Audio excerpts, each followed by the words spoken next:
Dysfunctional Currencies, Part 1 of 3. Many of the world's economic problems seem to center on the value of a nation's currency. China is accused of unfairly keeping its currency low by the habitual politicians and corporate suits of other nations.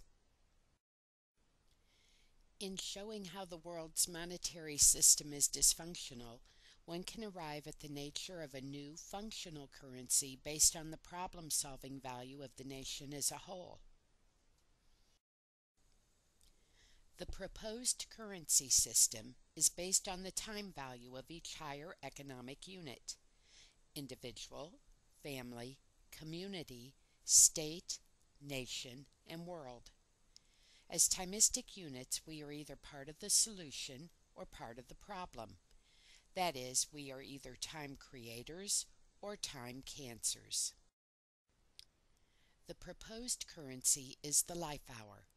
Without it, the global and local economic engines are going to grind to a halt like a car engine fueled by sugar-saturated gasoline.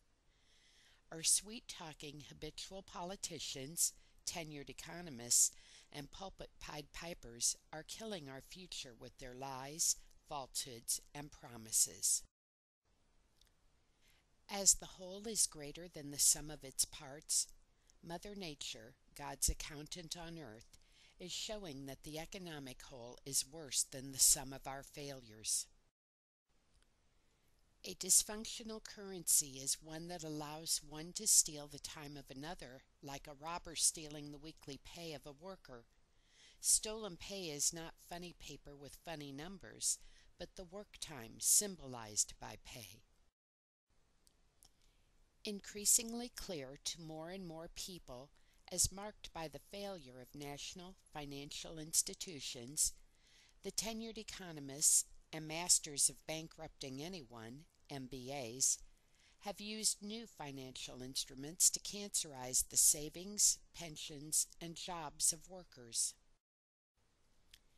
As noted elsewhere, currency is a human product, which is supposed to serve as the common intermediate product by which producers exchange their work time. Anything can be a currency: pebbles, metals, gems, paper, and bytes. The latter are bases by which the world's divestment banks have divested foolish workers of the sweat of their brows, for example, bastard stocks, IPOs, or securitized paper.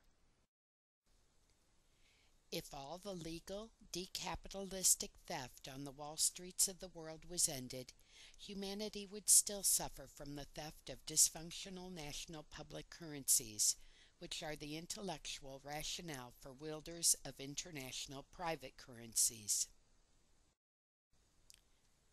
The following is a simple example of a dysfunctional national currency. A person moves from Gothic to Gotham. New York wages are 5 times the hometown rate. Reflecting this hourly disparity in wages, housing costs are similarly higher in New York. However, in human time, housing costs are not higher in New York because it takes the same amount of time to build a house or apartment in both places if public regulation and political corruption are the same. The dysfunctionality appears as an economic cancer when the worker lives cheap in New York so as to buy a house or apartment in his hometown. If he lived at home, he might have to work 20 years to buy the hometown property. From New York wages, he can buy the property in less time. This is theft, which shows up in inflated prices in the hometown economy as hot money heats up the local market not only in property but all human goods. A functional currency would not fuel this inflation. Because people value symbols of time over value of time, they chase the money. The economic effect is brain drain, as the bright and motivated move to the high money locations without doing a timistic analysis. The higher cost of living divided into the higher salary, leaves the person with fewer free hours of time. An immigrant friend said he could work more in the U.S. and had to work more to keep up with the Joneses, but he had less free time for self, family, and community. A rehired worker told this writer that she could afford to visit Florida, funded by retirement dollars instead of work dollars, but could not work and live there because the cost of living would require her to work 2 jobs. Domestically, in the U.S., for many decades, the dysfunctionality of the U.S. dollar at regional and local levels has shown up in the brain drain from the farming communities into the cities, metastasizing problems for dying and overcrowded communities. Police departments poach police, and schools take teachers based on offering more dysfunctional dollars. Most learn without objectively quantifying that fools in their time soon part. China is a ticking time bomb from its domestic dysfunctionality, where, since 1990, over 250 million rural Western farm workers migrated into the ever more crowded, water-lacking eastern provinces. China is attempting to de facto Lebensraum by colonizing third world countries with its surplus U.S. dollars. Tick, tick, tick. When an internet-based rebellion against colonizers erupts, Mithridates' 88 BC massacres of tens of thousands of Roman citizens will be a picnic. The increase of riots in European cities is a harbinger of the upcoming upheaval. Black Africans did not break the chains of white men for yellow men's chains, any more than the Asians wanted the Europeans to leave in exchange for a co-prosperity sphere dominated by the Japanese in the 1930s. As a repeatedly stated timistic principle, currencies are what people will accept as an intermediate product between other products, including stone rocks. After the collapse of the Soviet Union, the legal tender of Poland was zlotys. However, the real everyday currency were American cigarettes, which in some cases were traded for so long that they were too stale to enjoyably smoke. Every product can be a currency of people's choice, depending on how the politicians manage an economy. For example, gold, paper, or land. The political process, the top time manager of any economic system, determines what people value in time and symbols by how the politicians legislate laws, regulations, and taxes. When politicians make good policy, then the polity in the polis will be polite without police or riots. With every product being symbolized in some form of computer bytes, one can orchestrate a massive theft of time by playing product bytes against each other. Started by 2 Nobel lowlives, long-term capital management is like the person who lives in New York and annually buys property in Podunk to take advantage of dysfunctional currencies.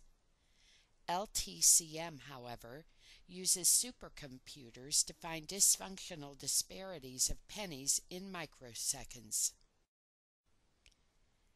LTCM triangulates 3 symbols so as to extract, really legally steal, time value from the transactions. LTCM computers will buy 1000 product A, which allows them to buy 1001 product B, which allows them to buy 1002 product C, which allows them to buy 1003 product A. The computer then repeats the cycle until the disparity no longer exists by virtue of LTCM removing the value of the products relative to each other in cyberspace. Without adding any real value, LTCM owns more than when the computers started legally stealing from the people who create and own the real products behind the bite. Where are the politicians who should be taking this bite out of crime? Accepting LTCM campaign donations. LTCM collapsed when someone, Russia, stopped playing by the rules. LTCM leveraged its trades, that is, buying on super-duper subprime borrowing with automatic liar loans. Like homeowners living beyond their means, LTCM had pennies as collateral for billions and trillions in debt obligations. Definitely super-duper subprime liar loans. When LTCM collapsed, the Federal Reserve socialized its debts by guaranteeing its losses. Sound familiar? The 2007-plus financial crisis could have been avoided if the LTCM business model was outlawed. Instead, Wall Street not only increased the number of leveraging firms, but metastasized newer and larger computer bytes to symbolize wealth that had no real products. Who kept fueling speculations and hedges? Greedmen. LTCM's supercomputer could be set up to find a cure for cancer or global warming, but these anointed knights of Stockholm are carte blanched into having their financial shat not stink. LTCM is a financial cancer. Where does this wealth come from? From the creators of wealth, workers. Alan Greedman bragged about how the Fed has handled each financial crisis by making new financial instruments to roll over the crisis debt. What does this mean? The meaning of the Fed's and politicians' actions after the LTCM collapse was: 1. It is okay to gamble with the economy with hedges. 2. Taxpayers will pay for your losses by either bankruptcy or bailouts. Wall Street saw a green light instead of a stop sign, thus the 2007-plus financial meltdown. End part 1 of 3, Dysfunctional Currency.